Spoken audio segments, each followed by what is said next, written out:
بسم الله الرحمن الرحيم الحمد لله والصلاة والسلام على رسول الله وعلى آله وصحبه ومن والاه أما بعد.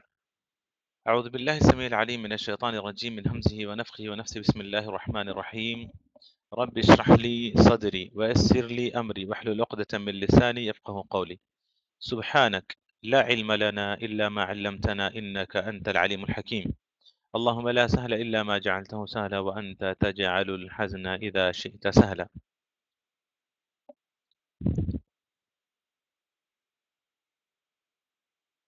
معزز الطلبة والطالبات،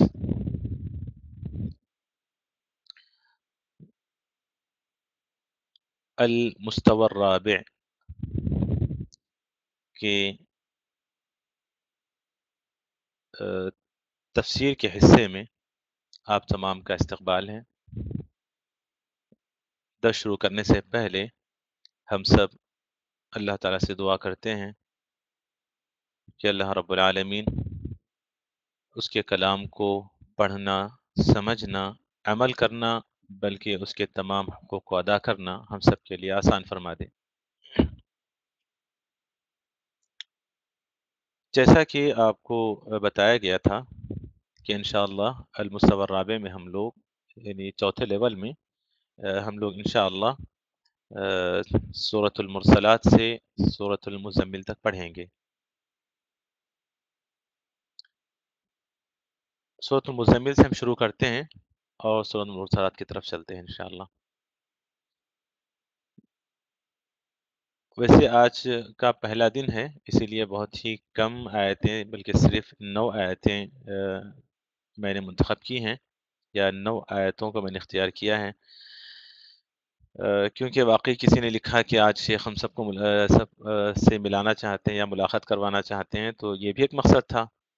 کہ ہمیشہ آپ لوگ آف لائن ملتے ہی ہیں، تو ایک مرتبہ آن لائن بھی ملاقات ہو جائے، اور کسی طرح آج کلاس شروع کرنی تھی تو بھلے کچھ ہی وقت کے لیے میں آپ لوگوں کے ساتھ ہوں، تو وہ انشاءاللہ، اور مقصد یہی تھا کہ اللہ کے کلام سے ہم اس مستویٰ کو شروع کرتے ہیں، اور اللہ نے توفیق دیا اور زندگی رہی تو کل انشاءاللہ ہم لوگ عقیدہ بھی پڑھیں گے۔ تو میری درخواست ہے آپ تمام سے کہ غائب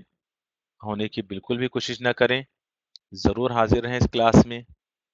جیسا کہ آپ اچھی طرح جانتے ہیں، بارہا میں کہتا ہوں کہ جیسے جیسے آپ کا معیار یا مستویٰ یا لیول بڑھتا جاتا ہے،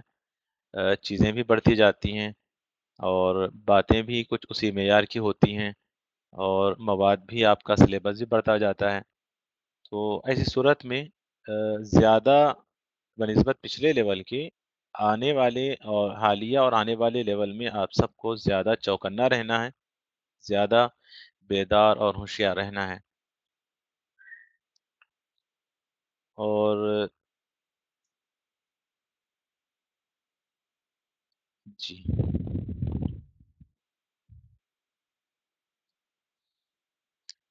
سورة المزمل۔ اعوذ باللہ من الشیطان الرجیم، بسم اللہ الرحمن الرحیم۔ یا ایہا المزمل قم اللیل الا قلیلا نصفه او انقص منه قلیلا او زد علیہ ورتل القرآن ترتیلا انا سنلقی علیک قولا ثقیلا ان ناشئة الليل هي اشد وطئا واقوم قیلا ان لك في النهار سبحا طویلا واذكر اسم ربك وتبتل إليه تبتيلا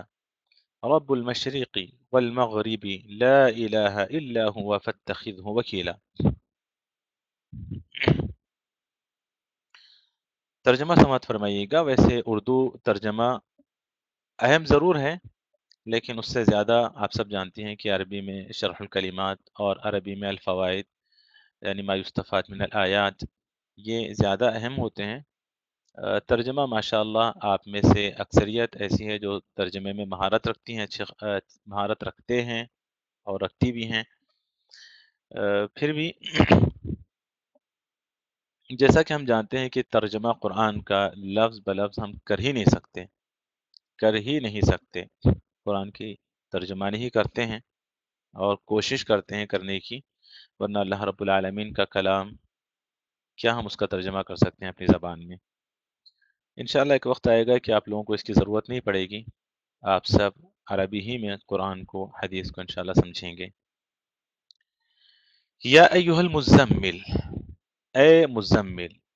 اے چادر میں لپٹے ہوئے۔ مزمل اصل میں تھا وہ متزمل۔ قم اللیل الا قلیلا، قم قیام کیجئے، کھڑے ہو جائیے نماز کے لیے، اللیلہ رات میں، الا مگر قلیلا کچھ وقت کے لیے، کچھ ٹائم کے لیے، کچھ دیر کے لیے، یا تھوڑا سا، نصفہ اس کا آدھا حصہ، یعنی نصف اللیلی رات کا آدھا حصہ، او انقص منہ قلیلا، او یا انقص کم کر دیجئے، منہ اس سے، یعنی نصف سے بھی کم کر دیجئے، قلیلا کچھ، یا اس سے بھی کچھ اور کم کر دیجئے، او یا زد علیہ یا زیادہ کر دیجئے اس پر، ورتل القرآن ترتیلا اور قرآن کو ترتیل سے ٹہر ٹہر کر صاف پڑھیے یا پڑھا کیجیے۔ انا سنلقی علیک قولا ثقیلا، انا سنلقی یقیناً عن قریب ہم ڈالیں گے آپ پر، یا ہم نازل کریں گے علیک آپ پر، قولا ثقیلا بھاری بات، بڑی بات یا وزنی بات۔ ان ناشئة اللیل ہی اشد وطئا واقوم قیلا، ان ناشئة اللیل یقیناً رات کو اٹھنا، رات کا بیدار ہونا، ناشئة اللیل ہی اشد وطئا بہت زیادہ مناسب ہے، اشد کے معنی یہاں پر مترجمین نے بہت زیادہ مناسب کہا ہے، وطئا بالجمعی یا موافقت کے لیے، موافقت کے حساب سے، اشد وطئا واقوم قیلا اور بہت زیادہ درست ہے بات کے لحاظ سے، بات بعد نہیں، بات کے لحاظ سے۔ ان لک فی النہار سبحا طویلا، ان لک یقیناً آپ کے لیے فی النہار دن میں، سبحا طویلا بڑی کوششیں ہیں، بڑے کام ہے، بڑی تگ و دو ہے، یا بڑی بھاگ دوڑ ہے، بڑی کوششیں ہیں، یہ سارے لفظ، یہ سارے معنی کیے گئے سبحن کے، سبحن۔ وَاذْكُرِ اسْمَ رَبِّكَ وَتَبَتَّلْ إِلَيْهِ تَبْتِيلًا، وَاذْكُرْ اور یاد کیجئے یا ذکر کیجئے، اسم ربک اپنے رب کے نام کو یاد کیجئے یا اپنے رب کے نام کا ذکر کیجئے، وَتَبَتَّلْ اور مکمل علیحدہ ہو جائیے، مکمل الگ تھلگ ہو جائیے، الیہ اسی کی طرف، یعنی یکسو ہو جائیے اسی کی طرف، تبتیلاً تاکید کے لیے، یعنی مکمل اس کی طرف یکسو ہو جائیے۔ رب المشرق والمغرب، مشرق و مغرب کا پروردگار ہے، رب المشرق والمغرب، لا الہ الا ہو اس کے علاوہ کوئی حقیقی معبود نہیں ہے، فاتخذہ وکیلا بس اسی کو بنا لیجئے کارساز، بس اسی کو کارساز بنا لیجئے۔ یہ سورۃ المزمل کی 9 آیتیں ہیں۔ سورۃ المزمل آپ نے بارہا سنا ہوگا، خاص طور پر سیرت وغیرہ پڑھتے ہوئے، رسول اللہ صلی اللہ علیہ وسلم کے وحی کے جو حالات تھے ان حالات کا تذکرہ سنتے ہوئے، پڑھتے ہوئے آپ نے سنا ہوگا کہ رسول اللہ صلی اللہ علیہ وسلم جب پہلی وحی کے بعد گھبرا کر آپ سو گئے تھے گھر میں آ کر، یعنی چادر اوڑھ کر، چادر سے لپٹ کر، یعنی گھبراہٹ اور خوف کی وجہ سے، تو بعض مفسرین نے کہا کہ اس وقت یہ آیت کریمہ، یہ آیات کریمہ نازل ہوئی تھی۔ بعض نے کہا کہ نہیں، یہ تو اس وقت نہیں ہے بلکہ عام وقت میں، یہ اس وقت وحی نازل ہوئی تھی جب آپ صلی اللہ علیہ وسلم رات میں آرام کر رہے تھے چادر سے لپٹ کر، سو رہے تھے، تو اس وقت اللہ رب العالمین نے یہ آیت کریمہ نازل یہ سورہ المبارکہ نازل فرمائی اور کہا اور خطاب کرتے ہوئے کہا یا ایھا المزمل، اے چادر میں لپٹے ہوئے، یا ایھا المزمل، اے چادر میں لپٹے ہوئے۔ بعض نے کہا کہ رسول اللہ صلی اللہ علیہ، بعض مفسرین نے اس کے شان نزول میں ذکر کیا ہے کہ رسول اللہ صلی اللہ علیہ وسلم نے جب وحی کے یعنی اللہ کے پیغام کو پہنچانے کا کام شروع کیا تو لوگ ماننے والے مانتے تھے، لیکن ایک بڑی تعداد تھی جو آپ کا انکار کرتی تھی۔ تو رسول اللہ صلی اللہ علیہ وسلم بہت زیادہ غمزدہ ہوئے لوگوں کے انکار کی وجہ سے، اور آپ صلی اللہ علیہ وسلم اس غم میں آ کر آپ لیٹ گئے چادر میں لپٹ کر۔ تو اللہ رب العالمین نے اس وقت یہ آیت نازل کی کہ یا ایوہ المزمل، اے چادر میں لپٹے ہوئے۔ بہرحال یہ مفسرین کے مختلف اقوال ہیں۔ قم اللیل الا قلیلا، قم کھڑے ہو جائیے یا قیام کیجیے، قم اللیل رات کو قیام کیجیے یعنی رات کو کھڑے ہو جائیے نماز کے لیے، الا قلیلا ساری رات نہیں بلکہ کچھ وقت کے لیے، کچھ وقت کے لیے کھڑے ہو جائیے۔ یہ آیت کریمہ اور پھر اس کے بعد کی آیت کہ نصفہ آدھی رات، او انقص یا کم کر دیجئے، منہ اس سے یعنی آدھی سے بھی کم کر دیجئے، قلیلاً کچھ، تو کہتے ہیں ثلث، ثلث آدھے سے کم، ثلث تہائی، رات کا تہائی، رات کا آدھا حصہ پڑھیے قیام کیجئے یا رات کا تہائی حصہ قیام کیجئے، او زد علیہ یعنی او زد علی الثلث یعنی اس ثلث پر اضافہ کر لیجئے، زیادہ کر دیجئے یعنی ثلثین۔ یہ آیت کریمہ سب سے پہلے تو ہمیں رب العالمین کے رحم و کرم کی طرف دلالت کرتی ہے کہ اللہ رب العالمین کس قدر رحیم ہے اپنے بندوں پر، کہ اللہ تعالیٰ نبی کریم صلی اللہ علیہ وسلم کو حکم دیتے ہیں کہ آپ رات کو قیام کیجیے۔ جو مفسرین کہتے ہیں کہ رسول اللہ صلی اللہ علیہ وسلم لوگوں کے انکار کی وجہ سے غمزدہ ہو کر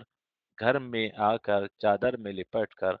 لیٹ گئے تھے، تو اللہ تعالیٰ نے کہا کہ اے محمد، اے چادر میں لپٹے ہوئے یعنی اے محمد صلی اللہ علیہ وسلم، یہ وقت لیٹنے کا نہیں ہے، یہ وقت عبادت کا ہے، یعنی اٹھیے، اٹھ کر رات میں قیام کیجیے، رات میں قیام کیجیے، لیکن ساری رات قیام کرنے کی ضرورت نہیں ہے، قم اللیل الا قلیلا، تھوڑا سا وقت قیام کیجیے،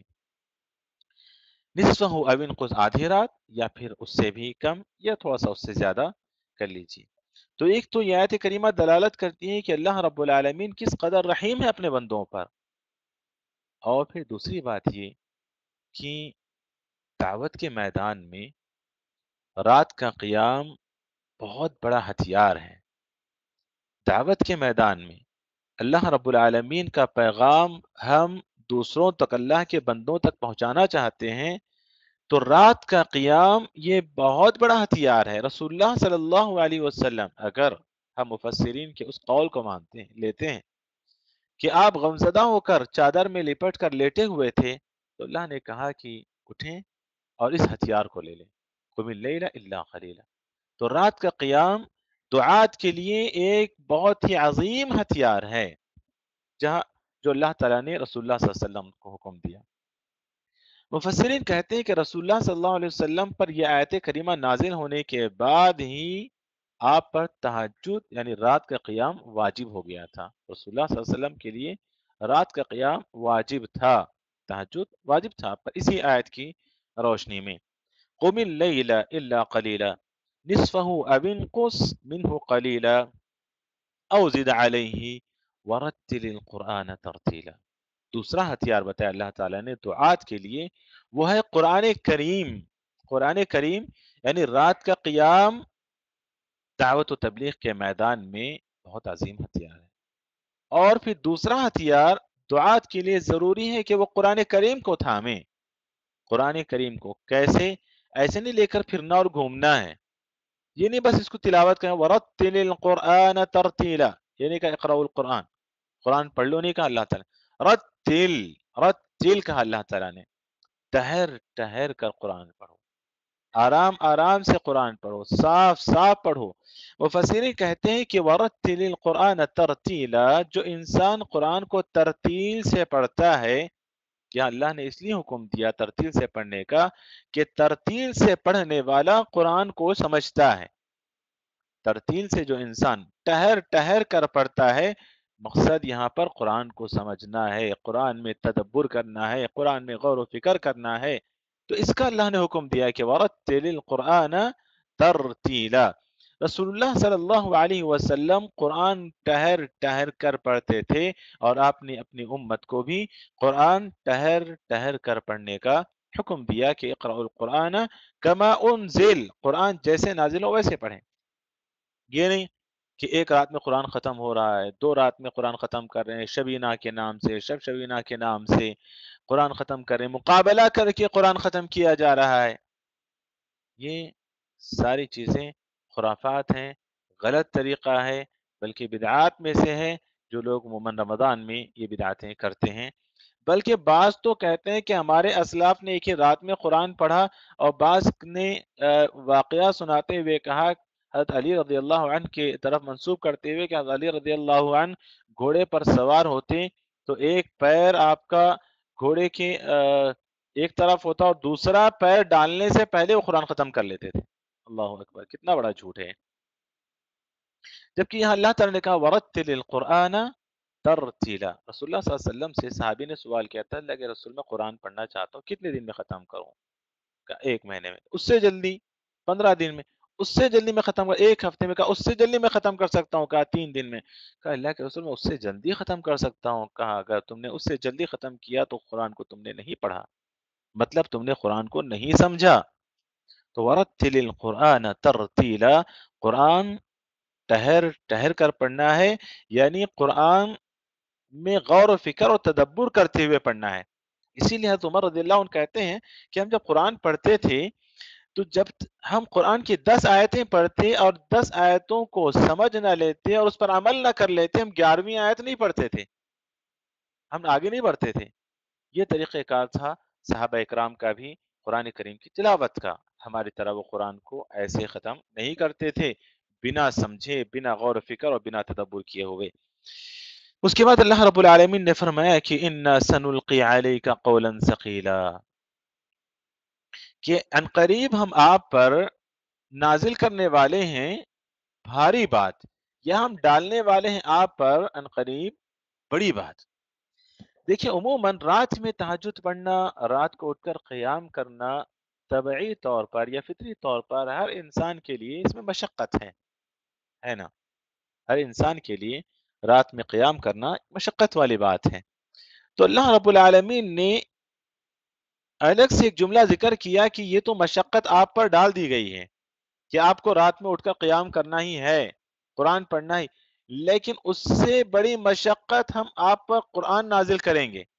ہم آپ پر قرآن، یعنی مطلب یہ ہے کہ قرآن کے احکامات، قرآن کے اندر جو حدود ذکر کیے گئے ہیں، قرآن کے اندر جو فرائض ذکر کیے گئے، ان سب پر عمل کرنا،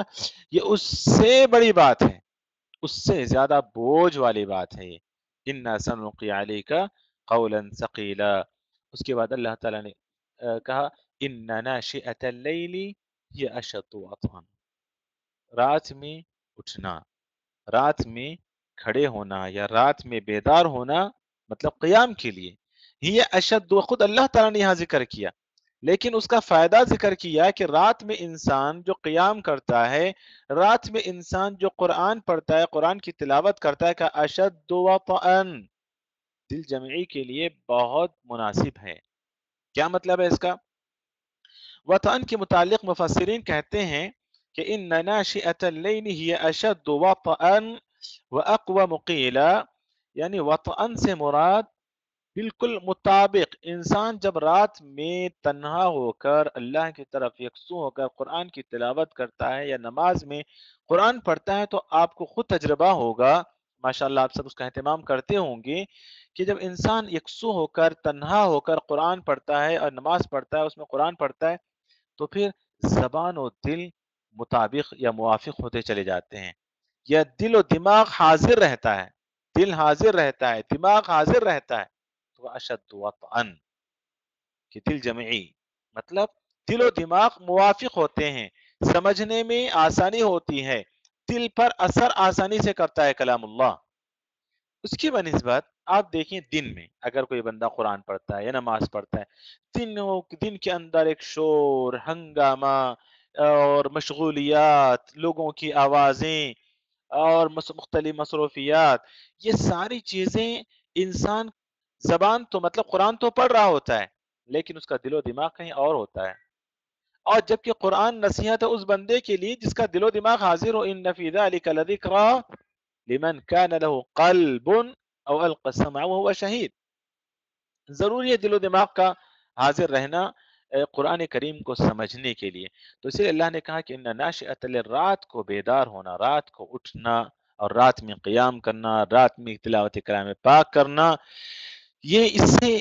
اشد وطئن، یہ دل جمعی کے لیے بہت مناسب ہے۔ مطلب یہ ہے کہ دل و دماغ حاضر رہتے ہیں، وَأَقْوَمُ قِيلًا، اور بات اور بہت زیادہ درست ہے بات کے لحاظ سے بھی، بات کے لحاظ سے بھی مطلب یہ ہے دونوں باتیں یہاں پر کہ انسان کی زبان جس سے وہ تلاوت کرتا ہے، کہتے ہیں جب انسان رات میں تنہا ہو کر یکسو ہو کر نماز پڑھتا ہے، قرآن کی تلاوت کرتا ہے، تو اس کے دل اور زبان موافق ہوتے ہیں۔ اس کے بنسبت انسان اگر دن میں تلاوت کرتا ہے تو کافی فرق آ جاتا ہے، تلاوت کر رہا ہوتا ہے، صفحات پہ صفحات ختم ہو رہے ہیں، پارے پارے ختم کر رہا ہے، اجزاء ختم کر رہا ہے، دل کہیں اور ہے، دماغ کہیں اور ہے، ہوتا ہے اس طرح۔ لیکن جب رات میں انسان اٹھ کر اللہ کی عبادت کرتا ہے تو پھر یہ دونوں چیزیں یعنی دل و زبان موافق ہوتے ہیں، دل دماغ و زبان موافق ہوتے ہیں، مطابق ہوتے ہیں، اس لیے اللہ نے کہا کہ ان ناشئۃ اللیل ہی اشد وطئا واقوم قیلا۔ اس کے بعد اللہ تعالیٰ نے وجہ بھی بتا دی، دیکھیں آگے خود اللہ نے یہ وجہ بتائی جو ابھی میں نے ذکر کیا، خود اللہ نے بتائی ہیں کہ ان لک فی النہار سبحا طویلا، ان لک فی النہار، یقیناً آپ کے لیے محمد صلی اللہ علیہ وسلم سے خطاب کرتے ہوئے کہا فی النہار سبحا طویلا، سبحا، سبحا کے معنی سبحن کے معنی الجری والدوران، دوڑنا، گھومنا، کثرت کا معنی پایا جاتا ہے اس کے اندر، کثرت سے یعنی بہت زیادہ محنت کرنے کے معنی پائے جاتے ہیں۔ اسی لیے تسبیح کی شرح میں علماء نے لکھا ہے کہ اللہ نے جہاں کہیں کہا کہ فسبح بحمد ربک، سبح اسم ربک الاعلی، سبح للہ ما فی السماوات وما فی الارض، جہاں کہیں تسبیح کا لفظ آیا ہے اس کے اندر کثرت پائی جاتی ہے، کثرت سے اللہ کی پاکی بیان کرو، کثرت سے، کہ سبحہ اسی سے ہے، اور سبحن کے معنی بہت زیادہ محنت کرنا، بھاگنا، دوڑنا، تگودو کرنا، یہ سبحن کے معنی ہیں۔ اور وَكُلٌّ فِي فَلَكٍ يَسْبَحُونَ، يَسْبَحُونَ، تو وہاں بھی گردش کرتے ہیں، تو بڑی تیزی کے ساتھ یہ سارے سیارے، یہ ساری کائنات بڑی تیزی کے ساتھ گردش کر رہی ہے، تیزی ہے اس کے اندر، یعنی کثرت اور تیزی کے معنی پائے جاتے ہیں۔ یہاں پر سبحن مشغولیت اور شغل کے لیے استعمال کیا گیا کہ ان لک فی النہار سبحا طویلا، سبحن کے اندر خود کثرت ہے لیکن ساتھ میں اللہ نے کہا طویلا، تو آپ کے لیے دن میں بہت ساری مشغولیات ہیں، مطلب دنیاوی قضا، دنیاوی حاجتیں ہوتی ہیں جس کو پورا کرنے کے لیے انسان مشغول رہتا ہے، جیسے رسول اللہ صلی اللہ علیہ وسلم تجارت کرتے تھے، رسول اللہ صلی اللہ علیہ وسلم کی اتنی ساری بیویاں تھیں، رسول اللہ صلی اللہ علیہ وسلم کی دنیاوی مشغولیات بھی تھے، آپ کی تجارت بھی تھی، آپ کے گھریلو کام بھی تھے، سارے کام نپٹاتے تھے آپ صلی اللہ علیہ وسلم، اس لیے اللہ نے کہا کہ دن میں آپ کے لیے بہت سارے کام ہیں، دن میں آپ بہت مشغول ہیں، اسی لیے رات میں اٹھ کر عبادت کرنا، رات میں اٹھ کر قیام کرنا، رات میں اٹھ کر قرآن کی تلاوت کرنا، یہ بہت زیادہ مناسب اور درست ہے دل جمعی کے لیے بھی اور زبان اور بات کے لحاظ سے بھی۔ فَإِنَّ لَكَ فِي النَّهَارِ سَبْحًا طَوِيلًا وَاذْكُرِ اسْمَ رَبِّكَ، اور ذکر کیجئے اپنے رب کے نام کا۔ یہاں پر مفسرین کہتے ہیں کہ ذکر سے مراد یہی نہیں کہ صرف اللہ اللہ اللہ اللہ کہتے رہیں، کہ وَاذْكُرِ اسْمَ رَبِّكَ، تمام قسم کے ذکر اللہ رب العالمین کے اس کے اندر شامل ہیں، ہر قسم کا ذکر اللہ رب العالمین کا اس میں شامل ہے، کہ وَاذْكُرِ اسْمَ رَبِّكَ اور اپنے رب کے نام کو یاد کیجئے، یعنی اپنے رب کے نام کا ذکر کیجئے۔ وَاذْكُرِ اسْمَ رَبِّكَ وَتَبَتَّلْ إِلَيْهِ تَبْتِيلًا، وَاذْكُرِ اسْمَ رَبِّكَ وَتَبَتَّلْ إِلَيْهِ تَبْتِيلًا، وَتَبَتَّلْ إِلَيْهِ تَبْتِيلًا، تبتلا کے معنی جیسے میں نے بتایا کہ یکسو ہو جانا، منقطع ہو جانا، بالکل الگ تھلگ ہو جانا، دنیا کو چھوڑ دینا، یہ معنی ہے تبتلا کے اصل معنی۔ یہ رہبانیت عیسائیوں کے اندر یہ چیز تھی کہ وہ ساری دنیا سے الگ تھلگ ہو جاتے، دنیاوی ساری چیزوں کو چھوڑ دیتے، لیکن اسلام نے اس کو ختم کیا۔ یہاں پر جو تبتل کہا گیا ہے تو تبتل کے معنی مفسرین نے یہ لکھے ہیں کہ التبتل کا الانقطاع الى اللہ والانابت الیہ، کہ اللہ رب العالمین کی طرف منقطع ہو جانا، یکسو ہو جانا اور اسی کی طرف رجوع ہو جانا، کا الانفصال بالقلب، الانفصال بالقلب عن الخلائق، دل سے مخلوق سے الگ ہو جانا، مخلوق سے الگ ہو جانا، والاتصاف بمحبت اللہ، اور اللہ رب العالمین کی محبت سے متصف ہونا، یعنی یہاں پر اس کا مطلب یہ نہیں ہے کہ دنیا کو چھوڑ دینا، بالکل بیوی بچوں کا حق ادا نہیں کرنا، کمانا چھوڑ دینا، پیٹ کی فکر نہیں کرنا، یہ ساری چیز میں نہیں ہے، بلکہ دنیاوی ضرورتوں کو پورا کرتے ہوئے اللہ رب العالمین کی طرف یکسو ہونا، دنیاوی ضرورتوں کو پورا کرنا، یہ تبتل ہے اسلام میں، ہماری یعنی شریعت محمدیہ میں دینی ضروریات کے دنیاوی حاجات کو پورا کرتے ہوئے، دنیاوی حاجات کو پورا کرتے ہوئے اللہ رب العالمین کی طرف یکسو ہونا۔ تو اللہ نے یہاں پر رسول اللہ صلی اللہ علیہ وسلم نے کہا کہ وَاذْكُرِ اسْمَ رَبِّكَ، دیکھیں اس سے پہلے کی آیت میں اللہ نے کیا کہا، اِنَّ لَكَ فِي النَّارِ سَبْحًا طَوِيلًا، خود اللہ نے کہا کہ دنیاوی بہت ساری مشغولیات ہیں آپ کی، اس کے بعد اللہ تعالیٰ کہتا ہے کہ اس کے باوجود اللہ رب العالمین کا ذکر کرتے رہو اور پھر اللہ رب العالمین کی طرف یکسو ہو جاؤ، جیسا کہ سورۃ الم نشرح میں اللہ تعالیٰ نے کہا فَإِذَا فَرَغْتَ فَانصَبْ، جب آپ فارغ ہو جاؤ تو اللہ رب العالمین کی طرف یکسو ہو جاؤ۔ تو دنیاوی مشغولیات سے انسان جیسے ہی فارغ ہوتا ہے اسے چاہیے کہ وہ اللہ رب العالمین کی طرف یکسو ہو، لیکن ہم لوگ کیا کرتے ہیں، جتنا ہم دنیا سے فارغ ہوتے ہیں، دنیاوی کاموں سے، مطلب نوکری سے، جاب سے، اگر بچے اسکول میں پڑھتے ہیں اسکول سے، جیسے ہی فارغ ہوتے ہیں اسلام ہمیں کہتا ہے کہ رب کی طرف یکسو ہونا ہے، لیکن ہم کیا کرتے ہیں، اللہ سے اتنا ہی دور ہوتے ہیں۔ جیسے ہم لوگ چھٹیاں منانا ہوتا ہے، بولتے ہیں یار انجوائے کرو، چھٹی مناؤ، پکنک کے لیے نکلو، ٹائم پاس کرو،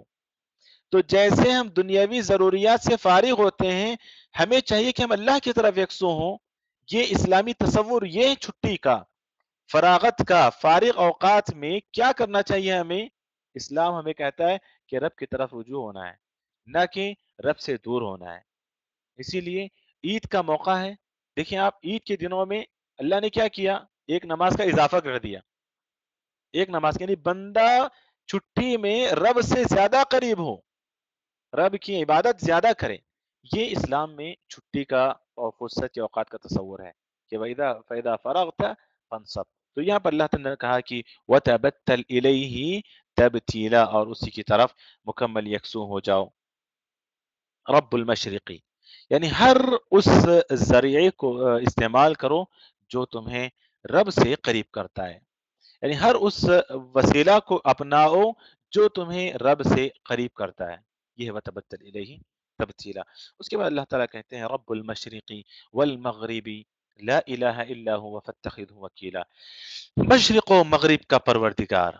رب العالمین، مشرق و مغرب کا، کہیں پر اللہ تعالیٰ نے کہا کہ رب المشرقین و رب المغربین، کہیں اللہ تعالیٰ نے کہا رب المشارق والمغارب، یعنی ساری کائنات کا پالنہار ہے رب العالمین۔ انشاءاللہ اس کی مکمل تفسیر ہم آگے کریں گے کہ المشرق والمغرب یا المشرقین والمغربین اور اس المشارق والمغارب کیا ہیں، یہ انشاءاللہ ہم آگے تفصیل سے بتائیں گے کیونکہ ابھی ہمارا ٹائم ختم ہونے کو ہے۔ تو رب المشرق والمغرب یہاں پر مختصر یہ کہ ساری کائنات کا مشرق و مغرب کا پروردگار ہے، تو اب یہ نہیں بولیں کہ جنوب و شمال کا نہیں ہے، ایسے نہیں، مشرق و مغرب کا نہیں، پوری کائنات کا رب العالمین پروردگار ہے۔ رب المشرق والمغرب لا الہ الا ہو، اس کے علاوہ کوئی حقیقی معبود نہیں ہے، یعنی کوئی ایسا معبود نہیں ہے جس کی طرف یکسو ہوا جائے، کوئی ایسا معبود نہیں ہے جس کے نام کے ذکر کیا جائے، کوئی ایسا معبود نہیں ہے جس کی طرف بلایا جائے، کوئی ایسا معبود نہیں ہے جس کی عبادت کی جائے۔ پچھلی ساری آیتوں پر آپ غور کریں اور اس کے بعد کہیں کہ لا الہ الا ہو۔ نماز، رات کے قیام اسی اللہ کے لیے، تلاوت کلام پاک اسی اللہ کے لیے، اور پھر اس کے بعد اللہ نے کہا وَاذْكُرِ اسْمَ رَبِّكَ، ذکر اسی رب کے نام کا، اور یکسو ہونا ہے اسی رب کی جانب، اسی رب کی طرف ہمیں یکسو ہونا ہے۔ رب المشرق والمغرب لا الہ الا ہو فاتخذہ وکیلا، جب رب العالمین ہی رب المشرق والمغرب ہے، جب رب العالمین ہی کی ہمیں عبادت کرنا ہے، جب رب العالمین ہی مدبر ہے، خالق ہے کائنات کا، پالنہار ہے، تو فاتخذہ وکیلا، تو اسی کو اپنا کارساز بنا لیجیے، اسی کو اپنا کارساز بنا لیجیے۔ تو یہ 9 آیتیں ہیں سورۃ مزمل کی، جس کی مختصر سے شرح میں نے آپ لوگوں کے سامنے کی ہے۔ آئیے ذرا سے شرح الکلمات کی طرف چلتے ہیں اور ما یستفاد من الآیات پڑھتے ہیں، اور انشاءاللہ آج کا ہمارا سبق ختم ہوگا۔ شرح الکلمات الحمدللہ بہت ہی کم ہے، یعنی معانی الکلمات، شرح الکلمات نہیں، معانی الکلمات یہاں پر ہے۔ المزمل الملتف فی ثیابہ، اس کو کیسے پڑھیں گے آپ؟ الملتف فی ثیابہ وأصله المتزمل، ادغمت التاء في الزائی، الملتف فی ثیابی، جو اپنے کپڑوں میں لپٹا ہوا ہو، الملتف فی ثیابی، جو اپنے کپڑوں میں لپٹا ہوا ہو، وأصله یعنی المزمل کی اصل ہے المتزمل۔ وہ انشاءاللہ ہم لوگ عربی گرامر میں آگے انشاءاللہ اس طرح کے اسباق آنے والے ہیں، اس میں ہم لوگ مکمل طریقے سے پڑھیں گے کہ کیوں تا کو زا میں مدغم کیا گیا ہے، ادغمت التاء فی الزائی، کہ زا میں مدغم کر دیا گیا، یعنی متزمل کو مزمل پڑھا گیا ہے یہاں پر۔ رتل، رتل اس کا معنی ہے، دیکھیں یہاں پر کچھ لوگ بہت امتحان میں لوگوں نے گڑبڑ کی ہے، جب میں پوچھتا ہوں شرح الکلمات لکھیے تو وہ کیا کرتے ہیں، لفظی معنی لکھ دیتے ہیں، لفظی ترجمہ، تو یہ لفظی ترجمہ نہیں ہے، یہ جو معانی الکلمات کے نام سے جو دیا جاتا ہے تفسیر کی اس کتاب میں جو ہم آپ کو دیتے ہیں، وہ لفظ کا لفظی ترجمہ نہیں ہے، بلکہ اس کا مطلب ہے، اس کا مرادی معنی ہے، اور اس کی شرح ہے وہ، ٹھیک؟ تو جب آپ سے شرح پوچھی جائے تو آپ یہی لکھیں گے، اور اگر آپ سے لفظی ترجمہ پوچھا جائے تو لفظی ترجمہ جب میں اردو میں ترجمہ کرتا ہوں تو جو میں ترجمہ کرتا ہوں وہ لفظی ترجمہ ہے، تو وہ آپ لکھیں گے۔ ترتل، اس کا معنی، اس کی شرح ہے یہاں پر اقرأہ علی مہل، آہستہ سے اس کو پڑھیں، علی محل، آہستہ، دھیما، آہستہ، دھیما نہیں، آہستہ سے، یعنی روانی میں تیز نہیں بلکہ کم رفتار میں آہستہ پڑھیں۔ کیوں؟ فَإِنَّ ذَلِكَ يُسَاعِدُ عَلَى التَّدَبُّرِ، کیونکہ قرآن آہستہ پڑھے گا انسان تو غور و فکر کرنے میں یہ آہستہ پڑھنا اس کا مساعدہ کرے گا، مدد کرے گا۔ قرآن کی تلاوت آہستہ کرنا یہ قرآن میں غور و فکر کرنے میں مددگار ثابت ہوگا۔ اب آپ جو لوگ قرآن کا معنی ہی نہیں جانتے، ہم ان سے کہیں گے کہ دیکھیں قرآن صرف تلاوت سے نہیں ہے بلکہ اس میں غور و فکر کرنا ہے، تو جو معنی نہیں جانتے، قرآن کا ترجمہ نہیں کر سکتے ہیں، ہم ان سے کہیں گے کہ وہ ترجمہ والا قرآن لیں اور آہستہ آہستہ اس کی تلاوت کریں، ایک ایک آیت پڑھیں، اس کا ترجمہ کرتے جائیں، آگے بڑھتے جائیں۔ لیکن ماشاءاللہ آپ لوگ فی الحال اس لیول میں پہنچ چکے ہیں کہ انشاءاللہ 50 کیا 60% انشاءاللہ آپ لوگ ترجمہ خود سے کر سکتے ہیں۔ اللہ سے امید ہے کہ آپ لوگ کر لیں گے انشاءاللہ، بشرط ہے کہ آپ لوگ اس کی کوشش کریں۔ جی، اس کے بعد قولا ثقیلا،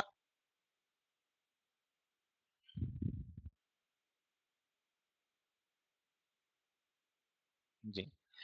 قولا ثقیلا سے مراد ہے هو القرآن، قرآن، ناشئة الليل، ساعاته التي يقوم المرء فيها للعبادة، ساعاته التي یعنی رات کی وہ گھڑیاں التي يقوم المرء فيها جس میں آدمی قیام کرتا ہے یا کھڑا ہوتا ہے للعبادت، عبادت کے لیے، رات کی وہ گھڑیاں جس میں آدمی کھڑا ہوتا ہے عبادت کے لیے، یعنی جس میں آدمی قیام کرتا ہے. اشد وطئن، وطئن اکثر موافقتاً، اکثر موافقتاً بہت زیادہ مناسب ہے، موافق، موافقت کے لحاظ سے، دل و دماغ یا زبان، دل و دماغ اور زبان کی موافقت کے لحاظ سے بہت زیادہ مناسب ہے رات میں تہجد پڑھنا اور رات میں قرآن کی تلاوت کرنا. یہ کس میں موافقت کہتے ہیں؟ یوافق القلب فیہا اللسان عند التلاوہ، دل زبان کی موافقت کرتا ہے تلاوت کے وقت، ورنہ عموماً دل زبان کے ساتھ نہیں ہوتا، تلاوت کے وقت دل ادھر ادھر گھومتا رہتا ہے، سارے گاؤں گلی کے واقعات ہمارے ذہن میں آتے رہتے ہیں، دل میں آتے رہتے ہیں، زبان سے تلاوت چل رہی ہوتی ہے. لیکن رات میں تہجد پڑھنا اور تلاوت کرنا، کہتے ہیں کہ یوافق القلب فیہا، یعنی اس میں، یعنی رات کے اس حصے میں اللسان عند التلاوتی، تلاوت کے وقت دل زبان کی موافقت کرتا ہے، مطلب دونوں موافق رہتے ہیں، برابر رہتے ہیں. اشد وطن واقوم قیلا، واقوم قیلا مراد ہے یہاں پر واصوب قراءة، پڑھتے وقت بھی، میں نے کہا نا زبان کے لحاظ سے، مطلب پڑھتے ہوئے بھی انسان عموماً جب شور و ہنگامے میں قرآن کی تلاوت کرتا ہے تو اس سے غلطیاں ہو سکتی ہیں، غلطیوں کے امکانات ہیں، لیکن جب انسان یکسو ہو کر تنہائی میں پڑھتا ہے تو غلطیوں کے بھی کم چانسز ہوتے ہیں اور بہت درست طریقے سے وہ قرآن کی تلاوت کر سکتا ہے. تو وہ اسوب، اسوب درست پڑھنے کے لحاظ سے. سبحا طویلا تصرفا وتقلبا في قضاء حوائجك، تصرفا یعنی ان لك في النهار تصرفا، کہ آپ کے لیے دن میں مصروفیات ہیں، گھومنا پھرنا ہے،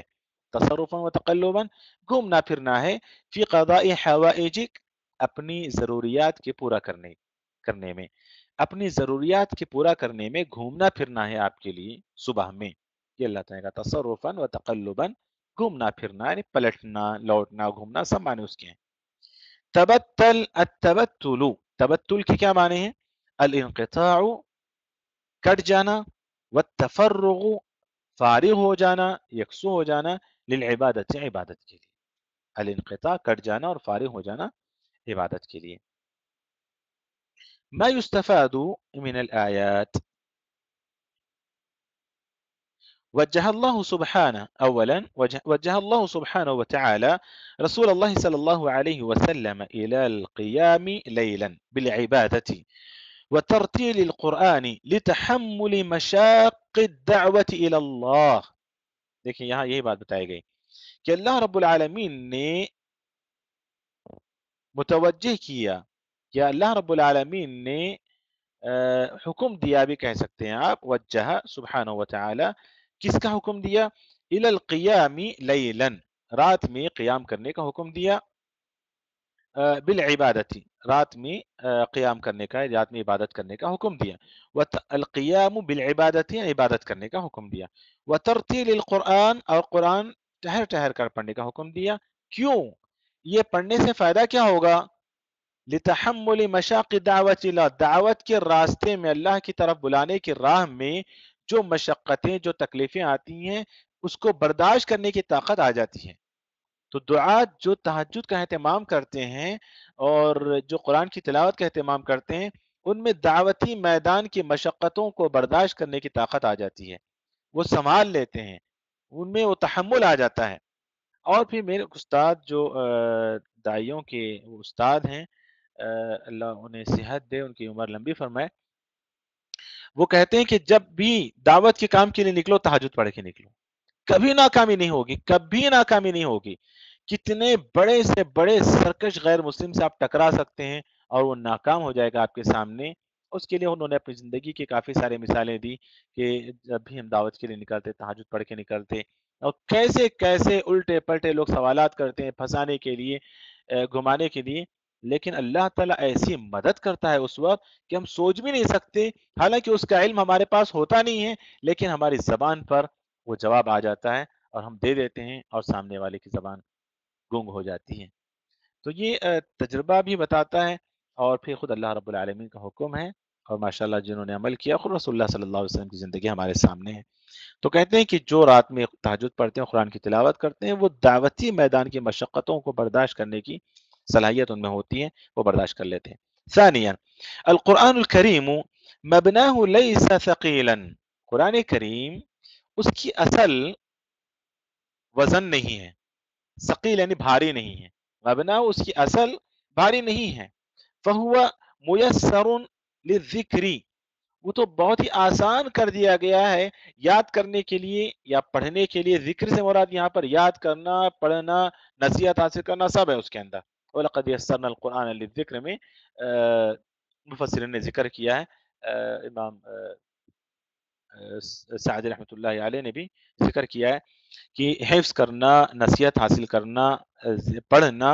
سب اس کے اندر شامل ہیں۔ تو میسر للذکر، قرآن پڑھنے کے لیے، نصیحت حاصل کرنے کے لیے، یاد کرنے کے لیے، سمجھنے کے لیے آسان کر دیا گیا ہے۔ وَلَكِنَّهُ ثَقِيلٌ فِي الْمِيزَانِ، اللہ نے قرآن کو ثقیل کیوں کہا؟ کہ میزان میں وہ ثقیل ہے، جو دنیا میں پڑھتا ہے کل میزان میں وہی قرآن وزنی ہوگا۔ ثقیل فی المیزان، فی میزان الحق، حق کے میزان میں، حق کے ترازو میں، حق کے ترازو میں عفواً، حق کے ترازو میں وہ وزنی ہے۔ اور کا ثقیل فی اثرہ فی القلب، دل پر اثر کرنے کے لحاظ سے بھی وہ ثقیل ہے، دل پر اثر کرنے کے، اسی لیے کیسے کیسے پتھر دل انسان تھے، پتھر دل لوگ تھے، قرآن کی تلاوت سنتے تو ان کے دل کس طرح موم کی طرح پگھل جاتے تھے۔ ہمارے سامنے مثالیں حضرت طفیل بن عمر دوسی، حضرت ابو ذر الغفاری، حضرت عمر رضی اللہ عنہ، حضرت حمزہ،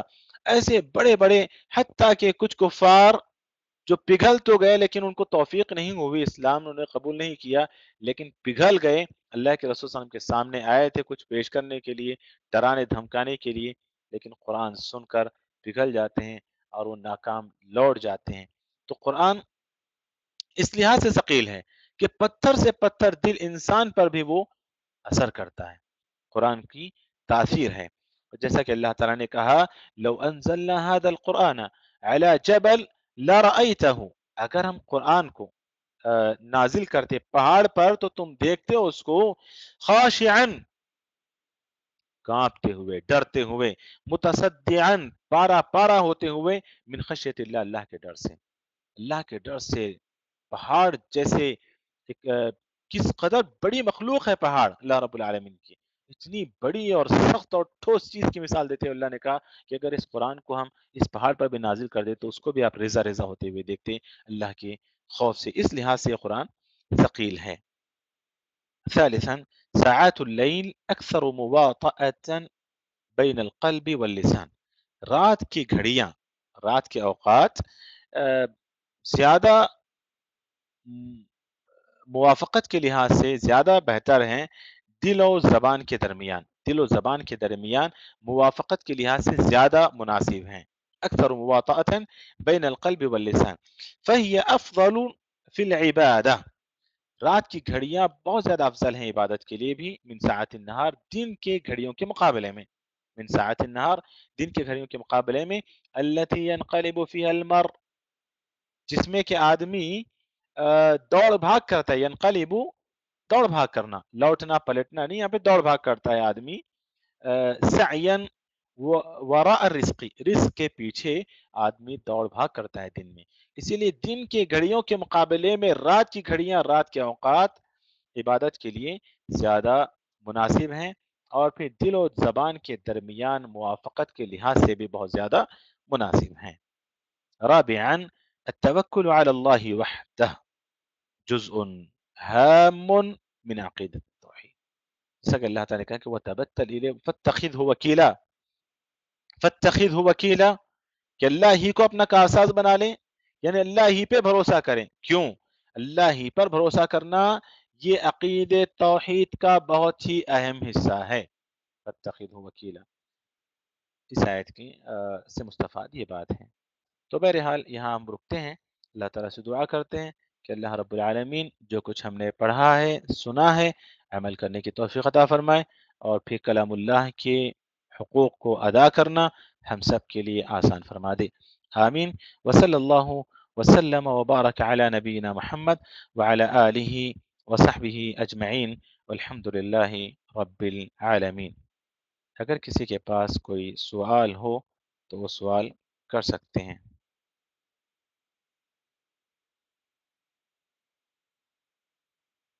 جی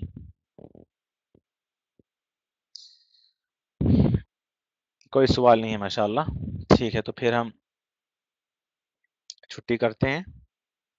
چلیے سبحانک اللہم و بحمدک اشہد ان لا الہ الا انت استغفرک و اتوب الیک.